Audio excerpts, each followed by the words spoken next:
We just love celebrating the achievements of our alumni and to connect that with students to come. I mean, that's the key. How can we create the conditions so the next generation of students can come to Wesleyan and get the kind of education that will launch them into a lifetime of learning and creative activity like it launched Matt Weiner? It was an incredible experience for me, and just those years of my life were a time of a lot of growth and an indulgence in my innocence and my arrogance and my curiosity, which is, it's not something you find. A lot of people are threatened by new experiences, and they had a protocol when they admitted people at Wesleyan, it seemed, that they were interested in new experiences and not afraid of them.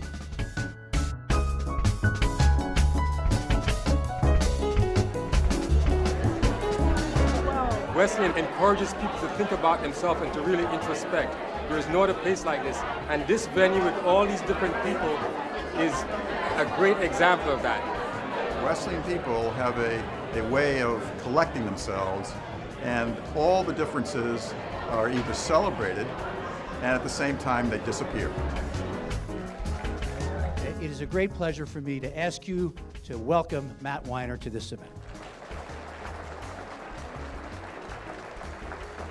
I want to thank you all for coming and being so warm to me outside. I'm proud that despite my lackluster academic performance, I was able to use my education, and that you can see it on display in my work, because my parents have kept asking me, what the hell are we paying for?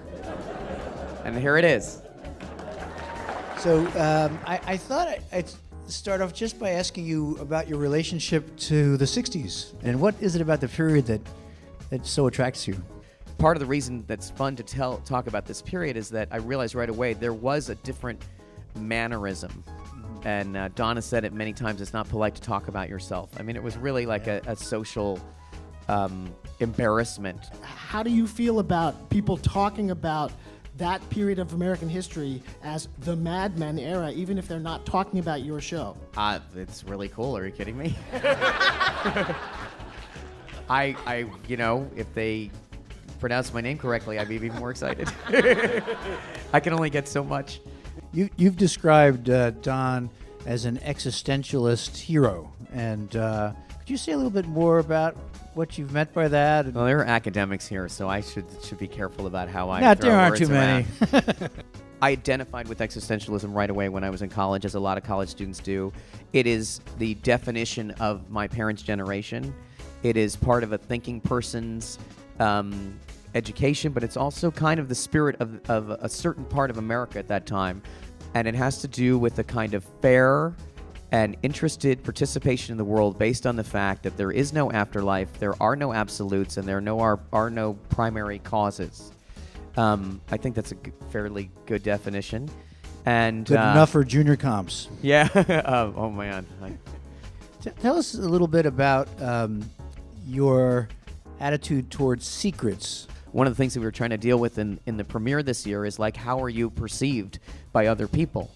And you have Betty Draper going down there, and nobody knows who she is. They just plaster this identity on her, and it's based on her weight and her hair, and she probably smells good, and she knows how to cook. And some of us dip into those roles, you know, because we all know, and this is one of the things just to reference Wesleyan again, the people that you meet from Wesleyan who dip into these roles, one of the things I find consistent in my adult life is that they always don't fit those roles. And maybe it's because they don't want to put on the suit.